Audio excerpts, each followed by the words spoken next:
Life એક Everest છે, જેમાં ક્યારેક ચડવાનું આવશે, ક્યારેક ઉતરવાનું આવશે, ક્યારેક સ્નોફોલ આવશે, ક્યારેક વાવાઝોડા આવશે, ક્યારેક સન રિફ્લેક્શન થશે, ક્યારેક એકલા પડી જશો, ક્યારેક તમે લપસી જશો, એ સમય ખીણમાં તમારે ટકી રહેવાનું છે, ક્યારેક બધી જ એનર્જી લોસ થઈ ગઈ હશે છતાં પણ તમારે મેન્ટલ મજબૂત રહેવાનું છે.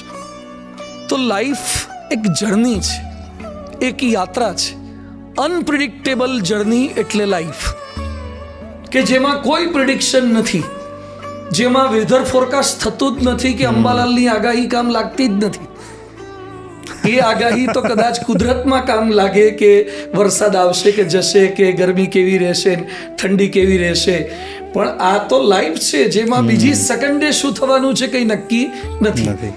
અમેરિકન નેવીનો એક પ્રિન્સિપલ છે, પ્રિપરેશન ફોર ધ વર્સ્ટ. ખરાબમાં ખરાબ પરિસ્થિતિ માટે તમારી જાતને તૈયાર રાખો.